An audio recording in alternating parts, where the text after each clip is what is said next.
জান্নাতের ব্যবস্থা করে আল্লাহ তাআলা তাকে জান্নাতুল ফেরদাউসের মেহমান মৃত্যুর সাথে সাথে বানিয়ে নেন। বলি সুবহানাল্লাহ। এই বুঝা গেল কোরআন শিক্ষা গ্রহণ করার জন্য কেউ যদি নিজেকে সঁপে দেয় তাহলে সে যেন আল্লাহর রাস্তায় জিহাদ করার মতো এমন লোক মর্যাদা অর্জন করার পথে এগিয়ে গেল। আমার প্রিয় ভাই, এই জন্য কোরআন শিক্ষা আমার নিজেকেও গ্রহণ করতে হবে এবং আমার সন্তানদেরকেও কোরআনের শিক্ষা গ্রহণ করানোর জন্য প্রস্তুত করতে হবে।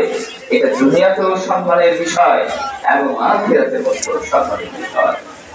কোরআন শিক্ষা আদব শিখায়, আর এগুলো জাগতিক শিক্ষা অনেক সময় আদব থেকে বাহিরে নিয়ে যায়। কোরআন আদব শিখিয়েছে, কোরআনের মধ্যে আদবের আলাদা সূরাও নাযিল হয়েছে। সূরাতের শুরু থেকে পুরোটাই আদবের গল্প।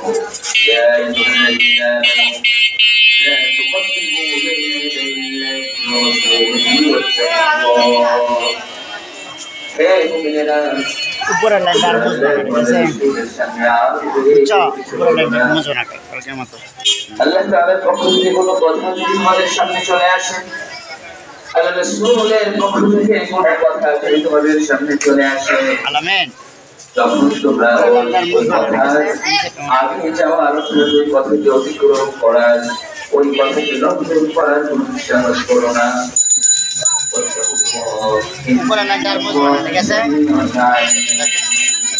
আর আল্লাহকে ভয় করো। আল্লাহ তাআলা সকল বিষয়ে অবগত আছেন এবং সকল